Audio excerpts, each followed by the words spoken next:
Yeah, these videos will help you out in overall understanding of your English subject. Though you are a competitor, first thing that which you need to know is artificialగా వెళ్ళినంత వరకు you will be getting only the minimum marks or average marks. But the best of the best కావాలి అని అంటే you have to have some feeling towards this subject and that feeling అనేది ఇంగ్లీష్లో మనకు three పార్ట్స్గా divide అయింది. అది మీకు తెలిసినదే. ఇంగ్లీష్లో grammar, vocab and comprehension.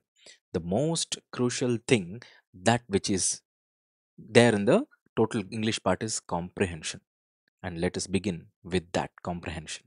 Yes, I welcome you all formally to the comprehension session in English. Don't worry, English grammar, vocab kuda untadi. But yes, let me tell you one thing, that in which way are we going to proceed with అనేసి మనకు తెలియాలి. Initially comprehension అంటే ఏమనుకుంటున్నారు అందరూ, okay passage కదా అనేసి. No, there are some things that which you have to clearly understand and you have to move in a very good clarity. And what is that clarity means అనంటే simple. కాంప్రహెన్షన్లో as we discussed ఒకటి vocab రావచ్చు, ఇది కొంతమందికి తెలిసి ఉంటుంది. Comprehension అంటే passage క్వశ్చన్సే కాదు, right, moral type ఇవి కొన్ని వస్తాయి, పాజిటివ్ నెగిటివ్ అన్నీ ఉంటాయి. అండ్ మోర్ ఓవర్ ఇందులో గ్రామర్ పార్ట్ ఎంత ఉంటుంది అనేసి మనకు తెలియాలి, right. Understanding, mere understanding of passage will suffice or not అనేసి మనకు తెలిస్తే చాలు. And this video, only this video అంటే కాంప్రహెన్షన్ ప్యాసేజ్ డిస్క్రైబ్ చేసే కొద్దీ మనకు టైం పెరుగుతూ పోతుంది.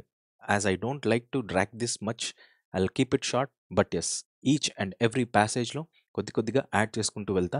More over this is the first passage that we are doing it in our channel. And what I feel is starting ఒక ప్యాసేజ్ కానీ ఏదన్నా కానీ స్మాల్ స్టెప్తో మొదలెట్టాలనేసి నా feeling. So first what I consider now which I'm going to what is this discuss with you is this very little and mere low level passage నాకు అనిపించింది. But మీకు ఇది ఎక్కువ అనిపించిందా, తక్కువ అనిపించిందా, దీనికంటే కొద్దిగా ఇంకా లోవర్ లెవెల్తో స్టార్ట్ చేద్దామా అనేసి మీరు కమెంట్ చేసే దాన్ని బట్టి ఉంటుంది. Because I don't know what you are expecting from me. The second point is, yes, there will be 2-3 stages in our passage or vocab or grammar, whichever it is a mixed combination of series. ఎందుకంటే మన ఛానల్లో as we said starters, beginners, మీ మిడిల్లో ఉండేవాళ్ళు and pro లెవెల్లో కూడా ఉండిండొచ్చు. I don't know if that is the case. I need to cater each and every person. If that is the case, let me begin with at least. So if that is the case, first passage ఏదైనా కానీ beginner లెవెల్లో start చేద్దాం. But ఇందులో కూడా మీరు కొన్ని తెలియాల్సినవి ఉన్నాయి, అవి మీరు చూడండి. 1.5 స్పీడ్లో మీరు చూడొచ్చు ఈ వీడియోని, so that you'll save your time. The second point is this, stage by stage మనం వెళ్తూ ఉంటాం. ఫస్ట్ ఇది మీరు కమెంట్ చేసే దాన్ని బట్టి మీకు దీనికంటే నెక్స్ట్ లెవెల్ రావాలా, దీనికంటే కొంచెం తక్కువ లెవెల్ నుంచి స్టార్ట్ చేద్దాం అనేసి మీరు చెప్పే దాన్ని బట్టి ఉంటుంది. The third stage we will be doing it in random. And what is actual passage, how to look at it అనేసి మనం ప్రాక్టికల్గా చూద్దాం. ఇంకా మిగతావన్నీ కూడా నేను నెక్స్ట్ క్లాసెస్లో చెప్తా. But yes, to begin with, let us start with the passage. Okay, ఒకసారి ఈ ప్యాసేజ్ పాజ్ చేసి చదవండి and will begin with. And more over మీరు పాజ్ చేసి చదివినా చదవకపోయినా నేను ఎలా చదవాలో కూడా ఒకసారి చదివి చూపిస్తాను. In a bustling town there lived an elderly carpenter renowned for his exceptional craftsmanship. Okay. As age caught up with him, his eyesight began to fail. Undeterred, he continued his work, relying on his memory and touch. One day, a young apprentice mocked his methods, boasting of modern tools. Modern tools, okay. The carpenter smiled and challenged him to a competition. Okay, with his eyes blindfolded, he crafted a masterpiece. The apprentice, humbled, learned that true skill lies not in tools but in dedication and experience. Okay, ఇది మనం passage చదివాం.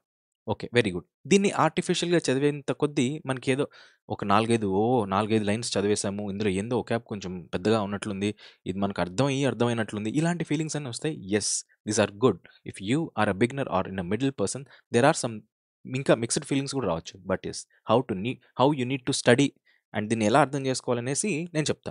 దీనికి 2-3 ఉన్నాయి. ఒకటి మీకు what is this comprehension అర్థం చేసుకోవాలి అని అంటే ఫస్ట్ ఒక ప్యాసేజ్తో మొదలెట్టాలి, రైట్. అదే నేను చేస్తా.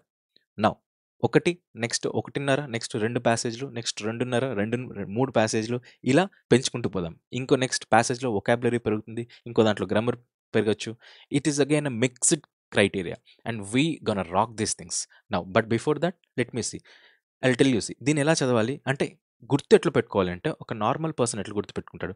Line vice గుర్తుపెట్టుకుంటాడు. బస్లింగ్ టౌన్‌లో ఒక ఎల్డర్లీ కార్పెంటర్ ఉన్నాడు. అతనికి ఎక్సెప్షనల్ క్రాఫ్ట్‌మెన్‌షిప్ అనేది ఉంది. ఇక్కడ వొకాబ్ కూడా ఉందండోయ్. క్రాఫ్ట్‌మెన్‌షిప్ అంటే ఏంటి? బస్లింగ్ టౌన్ అంటే ఏంటి? ఇవి మనకు తెలియాలి. ఎందుకంటే చెప్తా. ఫస్ట్ ఒక ఊర్లో ఒక కార్పెంటర్ ఉన్నాడు. ఫుల్లీ క్రాఫ్ట్‌మెన్‌షిప్ అనమాట. He is fully with craftsmanship. Next అతనికి ఏజ్ పెరిగే కొద్దీ అతని ఐసైట్ అనేది ఫెయిల్ అయిపోయింది. ఒక కథలాగా. ఒక ఊర్లో ఒక కార్పెంటర్ ఉన్నాడు. ఏజ్ పెరిగే కొద్దీ ఐసైట్ తగ్గిపోయింది. 2 లైన్‌లు గుర్తున్నాయి. నెక్స్ట్ ఈ 2 గుర్తుండాలి. లేదనంటే ఒక ఊర్లో ఒక కార్పెంటర్ ఉన్నాడు. ఏజ్ పెరిగే కొద్దీ ఐసైట్ పెరిగింది. కానీ he continued his work based on memory and touch. Right. Memory and touch. అతని మెమరీ అండ్ టచ్‌తో కంటిన్యూ అయ్యాడు. ఒకరోజు ఏమైంది? ఒక కొత్త అప్రెంటిస్ వచ్చాడు అండ్ మాక్డ్ అంటే ఎగతాళి చేయడం. తెలియాలి వొకాబులరీ. మాక్డ్ ఎగతాళి చేశాడు. Boasting of modern tools. Boasting of అంటే చాటి చెప్పడం. ఎత్తి చూపియడం. మోడర్న్ టూల్సే చాలా ఇప్పుడొచ్చేసినాయి. ఇంక నువ్వు చేసేదేంది అనేసి వాటిని పెద్దగా చేశాడు. ఏటిని? మోడర్న్ టూల్స్‌ని. The carpenter smiled. చిన్నగా స్మైల్ ఇచ్చి కార్పెంటర్ రా! అలా అయితే కాంపిటీషన్‌కొచ్చేయి చూద్దాం. ఎవరు గెలుస్తారో అని చెప్పేసి కాంపిటీషన్‌కి ఛాలెంజ్ చేస్తాడు. ఓకే. నాకేంటి అని చెప్పేసి వస్తాడు. కాంపిటీషన్‌కి రెడీ అంటాడు. Young apprentice. నౌ ఇప్పుడేమైపోతుంది? With his eyes blindfolded. పదాలు తెలియాలి. బ్లైండ్ ఫోల్డెడ్ అతనేం చేస్తాడు? He crafted a masterpiece. ఒక మాస్టర్ పీస్‌ని డిజైన్ చేస్తాడు. ఎవరు? కార్పెంటర్. అప్పుడు అప్రెంటిస్ అతను దాన్ని చూసి జస్ట్ వినయంతో నేర్చుకుంటాడు. ఏం నేర్చుకుంటాడు? దట్ ట్రూ స్కిల్ లైస్ ఎక్కడుంది? Not in tools. మెషినరీలో లేదు. But in dedication and experience. This is it. ఇది మనకు అర్థమైంది. దీనికి నౌ క్వెషన్స్ చూడండి. What was the primary reason for the young apprentice mocking the elderly carpenter's method? Carpenter యొక్క మెథడ్స్‌ని ఎందుకు ఎగతాళి చేశాడు? ఎందుకు అంటే రినౌడ్ ఫర్ ఎక్సెప్షనల్ క్రాఫ్ట్‌మెన్‌షిప్పా? వాంటెడ్ టు లెర్న్ ట్రెడిషనల్ టెక్నిక్సా? Okay. Believed in modern tools for సుపీరియరా? అడ్మైర్డ్ కార్పెంటర్స్ డెడికేషనా? ఇదైతే అడ్మైర్డ్ అయితే కాదు. రైట్. ఇదైతే కరెక్ట్. మోడర్న్ టూల్స్ గురించి చెప్తాడు. బాగా చూడండి. ఇక్కడ ఉంది కదా ఇక్కడ. One day a young apprentice mocked his method boasting of what? Modern tools. Modern టూల్స్‌ని ఎత్తేసాడు. అంటే ఇవే తోపు నువ్వేంది వచ్చేది అని. So if that is the case answer is this. ఈ పదం గుర్తుండాలి. మోడర్న్ టూల్స్ గురించి ఎవరు మాట్లాడారు? Young apprentice. అదే ఇక్కడుంది. That's it. ఈ పాయింట్ మనకు తెలియాలి. ఇది మోడర్న్ టూల్స్ అనే పదాన్ని యంగ్ అప్రెంటిస్ వాడనేసి గుర్తుకు రావాలి.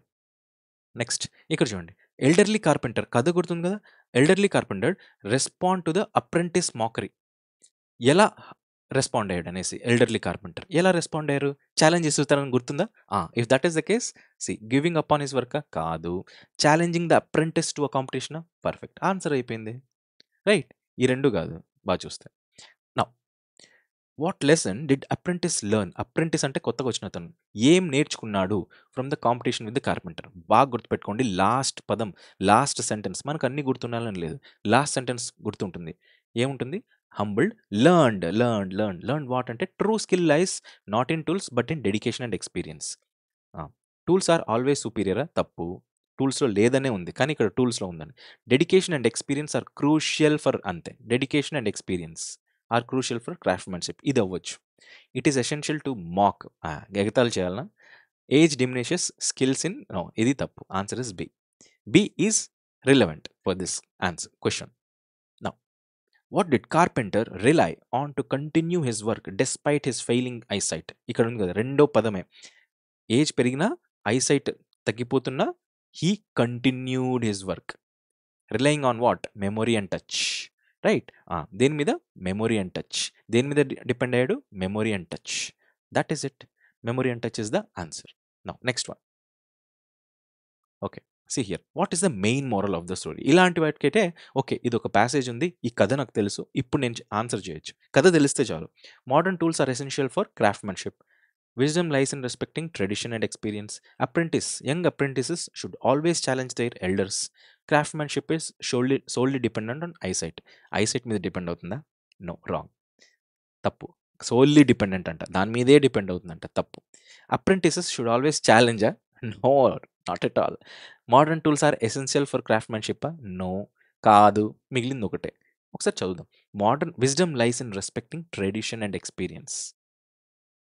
రైట్, ట్రెడిషన్ అనేది ఇక్కడ అవుతుంది, ఎక్కడ ఎక్స్పీరియన్స్ని ఇక్కడ ట్రెడిషన్గా పోర్ట్రే చేశారు. So answer is option number B. ఇలానే కాదు, there are wide varieties of questions that can be asked from the simple passage. Right, for example synonym of undeterred. ఇక్కడ అన్డిటర్డ్ అనే కాదు, undeterred what is is? Apprehensive, diligent, resolute, diffident. Pause చేసి answer చేయండి. If you are wrong then let me tell you one thing, the answer చెప్తా, reason కూడా ఒకటి చెప్తా. C answer is resolute. Resolute. బాగా చూడండి, నేను క్వశ్చన్కి ఆన్సర్ దీంట్లో మనకు మైండ్తో కూడా ఆడుకుంటాడు. ఎవరు? ఎగ్జామినర్.